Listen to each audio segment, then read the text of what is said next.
I dag er det tirsdag den 20. januar. Det er dag 2 i projektugen. I dag der har jeg startet med at skrive på sangen, og jeg har filmet noget video til musikvideoen. Og så var jeg inde i Aarhus interview de 2 homoseksuelle. Og jeg har fået undersøgt nogle emner, men jeg har ikke undersøgt alt det, jeg havde planlagt.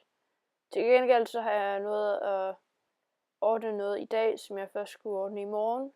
Så jeg bytter bare sådan lidt rundt på det, og så laver jeg det, jeg ikke fik noget i dag, det laver jeg i morgen i stedet for. Så det er egentlig okay. Jeg har noget, der jeg skulle. Sangteksten har jeg lagt ind på mindmappet, hvor jeg lægger alle tingene ind, som jeg sagde i et tidligere logbog. Men jeg er ikke færdig med det, men jeg er i gang.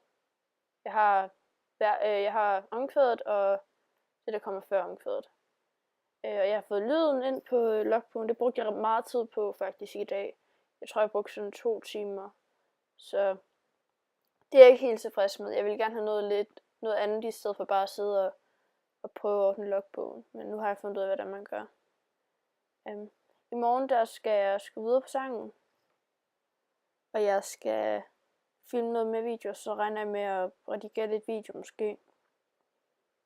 Og så torsdag, der går jeg så i gang med skuffremlæggelsen. Så jeg er noget, der skal, men jeg er ikke helt tilfreds. Jeg vil gerne noget mere i dag.